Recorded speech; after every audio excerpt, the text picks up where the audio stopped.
고 최상병 사망 사건, 그 해병대 최상병 사망 사건 관련해서 항명과 상관 명예훼손 혐의로 기소된 박정훈 전 해병대 수사단장, 현재 군사 재판 진행 중인데요. 재판 과정에서 새로운 사실이 계속 드러나고 있습니다. 박정훈 전 수사단장의 변호인 김정민 변호사 연결해 보겠습니다. 변호사님 안녕하세요. 네, 안녕하세요. 김정민 변호사입니다. 네, 지금 이 좀 재판이나 수사가 여러 개가 있어서요. 보니까 네 개 정도, 네 가지 정도가 있는 것 같아요. 하나는 지금 우리 김정민 변호사님이 맡고 계시는 국방부 검찰단위 수사에서 기소한 박정훈 대령을 기소한 항명 명예훼손 재판이 하나 있고요. 예. 임성근 사단장에 대한 과실치사 직권남용 수사가 경북 경찰청에서 여전히 진행 중인 거죠. 예, 예. 아직은 경찰 단계에 있고, 그 다음에 대통령실의 대통령 및 국방부의 외압 의혹 수사, 요거는 지금 공수처에서 진행되고 있는 거죠. 네. 그 다음에 전역 해병대원의 임성근 전 사단장에 대한 고발 사건, 요것도 공수처에서 진행이 되고 있고요. 예, 예. 이제 재판하고 있는 거는 지금 우리 박대령 사건 뿐이네요. 네, 아직은 나머지 사건들은 이제 수사가 아직 완결되지 않은 상태죠. 네. 항명과 상관 명예훼손, 굉장히 그 무거운 죄로 기소가 됐는데, 현재 네. 이 재판은 어떻게 진행되고 있습니까? 재판 경과 좀 간단히 소개해 주시죠. 네, 첫 재판이 지금 12월 7일 기소하고 거의 2달 만에 열렸는데요. 네. 일단 핵심적인 증거들에 대해서 인부했고, 그래서 이제 다음 기일부터는 이제 본격적으로 증인신문에 들어갈 텐데, 또 재판부가 인사이동이 있고 그래가지고 아직 다음 기일이 안 정해졌습니다. 그래서 빨라봐야 다음 기일은 1월이 아닐까 그런 생각을 하고 있고, 그래서 우려스러운 건 상당히 길게 갈 것 같은 신문에 한 증인도 많고, 또 불구속 사건이다 보니까 재판의 기한이 정해진 것도 아니고, 그래서 좀 길게 가지 않을까 그런 우려를 좀 하고 있습니다. 군사법원은 인사이동이 12월 말 1월 초에 있나요? 예, 그때쯤 있다고 합니다. 일반 법원은 1월, 2월 요때 네, 있는데, 예. 군 검찰의 지연 전략은 아닌가 하는 의심도 해보실 수 있을 것 같은데 어떻습니까? 일단 기소하고 증거를 낼 때까지 상당히 시간이 걸렸다는 점에서 좀 그런 의심이 좀 있고요. 네네. 또 첫 재판에서도 이렇다 할 쟁점 정리가 안 되고, 네. 군검찰은 별다른 의견이 없습니다. 지금 제가 재판 전에 법률적 쟁점이 될 만한 게, 예를 들면 대통령 개입에 대해서 네. 그것이 항명 사건에 미치는 영향에 대해서 어떻게 생각하느냐, 그런 거랄지, 군검찰도 구속영장 청구를 할 때는 이것저것 국방장관이 이런 지시를 했었다라는 걸 인정을 했었거든요. 그렇죠. 그러다가 이제 막상 공소 제기할 때는 그런 걸 쏙 빼고 그냥 이첩 보류만 있었다, 이런 취지로 기소를 한 것 같아서, 그것도 왜 그 부분을 뺀 게 어떤 의도냐, 여러 가지를 좀 법률적 쟁점으로 해서 성명을 구했거든요. 네네. 그런데 청길에 아무 말이 없었습니다, 그 부분에 대해서. 잠시만요, 변호사님. 성명을 구했다는 거는, 자, 설명을 해라. 명확히 해달라. 네, 그렇습니다. 설명을 해라. 설명해라. 예. 라고 요청을 했는데, 예. 그에 대한 답변을 안 해요? 예, 답변이 없고, 그래서 재판 끝날 때쯤 제가 그 부분은 어떻게 된 거냐 물어보니까, 재판부도 또 그 부분에 대해서, 열심히, 구체적으로 설명을 군검찰이 요구하는 것도 아니고, 네. 답을 하겠지요? 이런 태도예요. 그러니까 다른 재판 같으면, 네. 재판부가 나서서 첫날 법률적 쟁점을 정리하거든요. 그래서 그렇죠. 예. 또 입증 계획은 어떻게 되는지, 이게 재판의 핵심인데, 네. 첫날 쟁점 정리가 안 되더라고요. 그래서 저도 이제 그 부분을 중요하게 봤습니다. 뭐냐면, 네.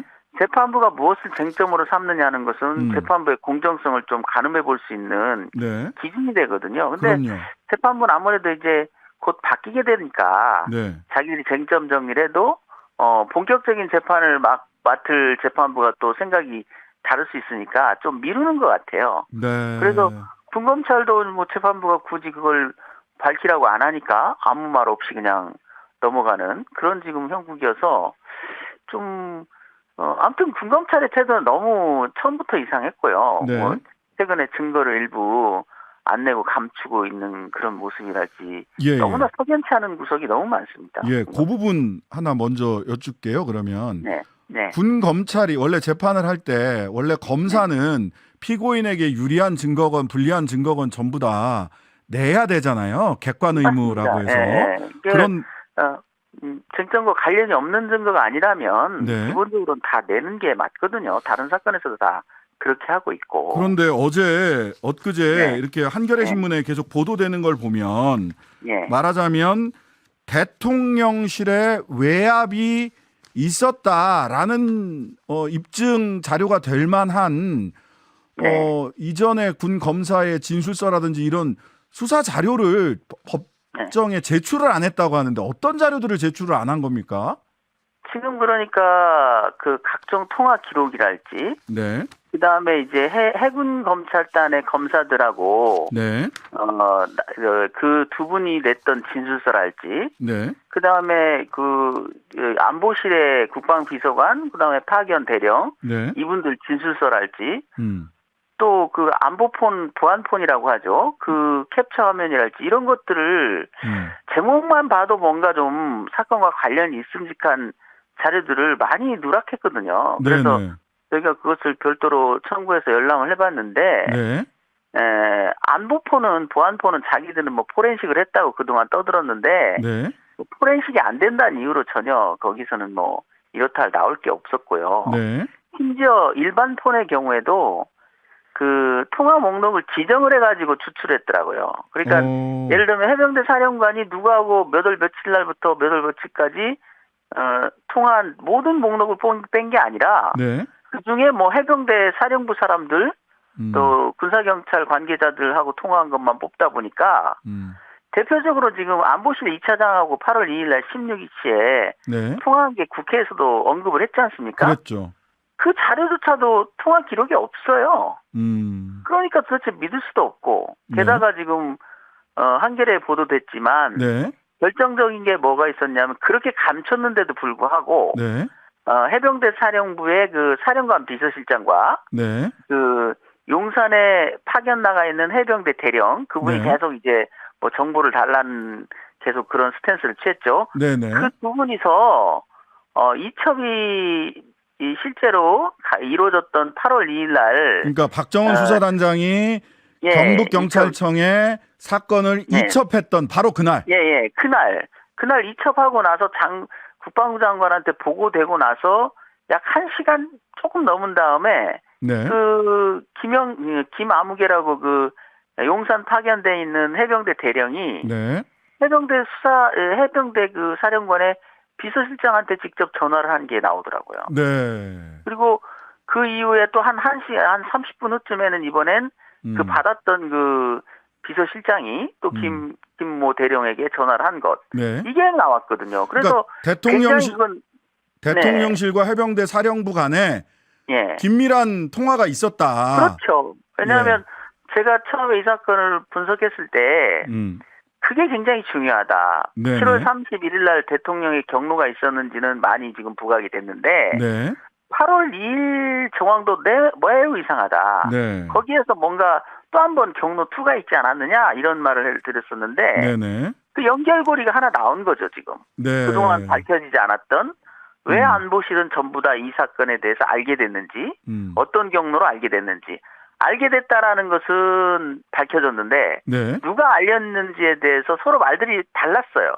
그러니까 국방비서관은 자기는 몰랐었다 그러고 그랬죠. 안보실장은 국방비서관한테 보고를 받았다고 이랬거든요. 네네. 그런데 그 연결고리가 하나 김모 대령과 해병대 비서실장과의 통화 매우 중요한 거거든요. 더군다나 그 통화가 김모 대령이 그 해병대 비서실장한테 전화를 했기 때문에 김모 대령은 그 전에 알았다는 얘기입니다. 그렇죠. 그게 12시 51분경에 통화를 시도했는데 네. 그걸 해병대 비서실장이 김모 대령한테 했다면 그것은 알리는 전화 아니겠습니까? 네. 이첩이 이렇게 강행됐다라는. 네. 근데 김모 대령이 비서실장한테 전화한 것은 어디선가 김모 대령은 알고 전화를 한 거예요. 그러니까 김모 대령 대통령실에서 어디선가 이 사실을 즉 박 수사단장이 경찰청에 이첩한다는 사실을 대통령실이 미리 알고 알았다는 대통령실이 얘기죠. 먼저 예, 해병대 사령부로 연락을 했다.